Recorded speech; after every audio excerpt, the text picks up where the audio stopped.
Hey guys, this is Blake Baggett, number 4 here, the Rocky Mountain ATV MC team. We're going to be talking about what it takes to prepare for the outdoors.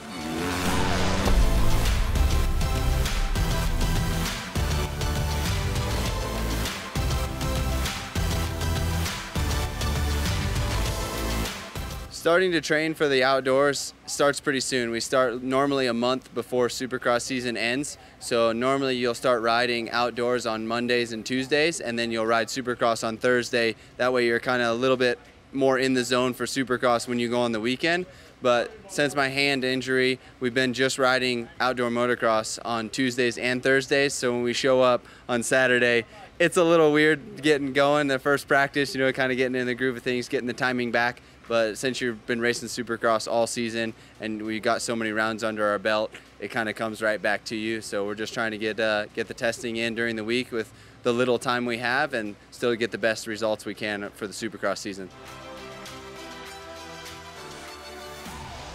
As far as the physical side of things, switching over from Supercross into motocross, the only thing you change is that everything kind of gets longer. You just add the endurance side of things, so you'd still do the same amount of training. It would just be longer. So you'd go from doing 20 minutes on the Supercross track plus 1 to now you're doing 30-minute motos outdoors plus 2 laps. So that's kind of what changes. But since you've already got the main base fitness training under your belt, to add that extra 10 minutes normally comes pretty easy, and then after you get that, then you try to bring up the speed so that you got the speed as well as the endurance heading into outdoors.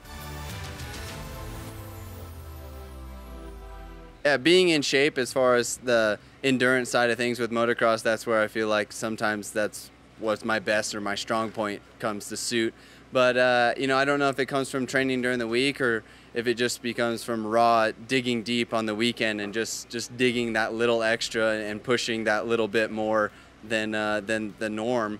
And it's kind of one of those things that, sometimes it comes to you and you can do it on the weekend and you can really make something happen. And then other weekends you really just don't have it and you're more of, the average run. So it's definitely good to when you have that extra little bit of energy and speed and you can push it all the way to the 30-minute mark and separate yourself from everybody else.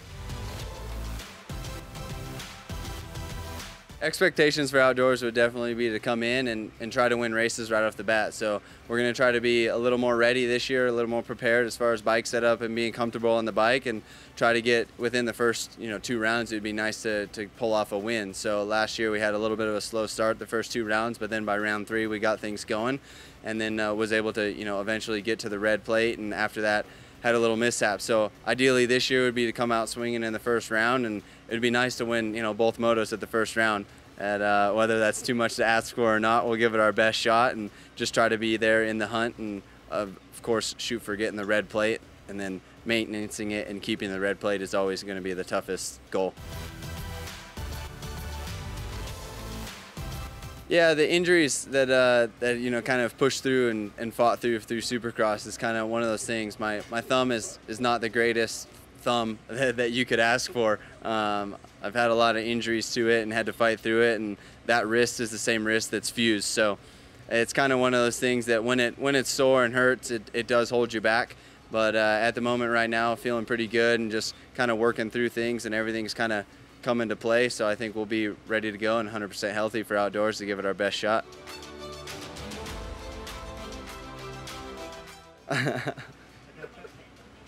The plan to keep him off my front, Jason off my front wheel would definitely be, don't put yourself in that situation. So you live and you learn, and you kind of got to, if you get a good start, you got to make sure that you're on the defense mode, because at the rate things are going right now, like everybody knows, and sawing off people's front wheels is becoming a common thing in the sport. So try to stay clear and keep things clean. Favorite motocross track would probably be, Budds Creek. I think that it's got, the best of both things. The dirt has got some sandy sections, and then there's also some sections that are, more hard packed, but it's got hills, it's got off cambers, it's got big jumps, it's got some tight sections, some kind of a little bit of everything. So it's one of those tracks that throughout the lap, you pretty much covered one of every obstacle that you could ever imagine, and it's, I've had good luck and good success there, so it's one of the favorites.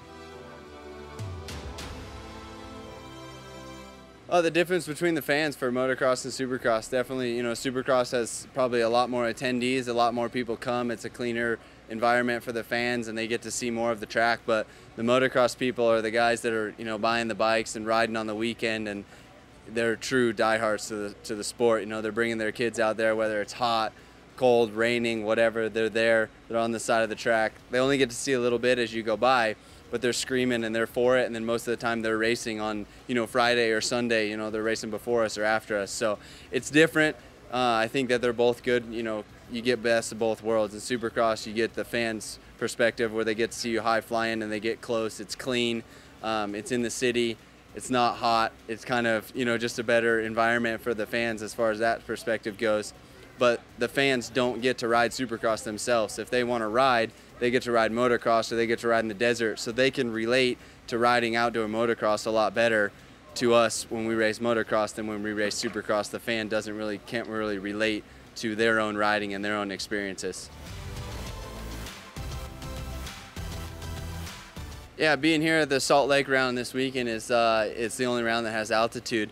But with that being said, it's kind of, the bikes are, starving for oxygen. As you know, you're up here, so they have a little less oxygen, which makes them a little bit slower, as you would say, and they're just less responsive. So it's equal across the field. Everybody's bike does it. Everybody's body's running off less oxygen in the air. So it's one of those things where, it affects some people, it doesn't affect other people. It kind of depends on the weekend, and some years it affects me, other years it doesn't. But it's one of those things you just have to adjust to in practice. Your bike's going to react a little different, and by the time you get a few laps out there, you kind of got it figured out. Your timing's adjusted with how much throttle you need here and there, and everything kind of adjusts. And by the end of the night, you don't even know where you don't even know the difference. You're racing, and you're doing the best you can.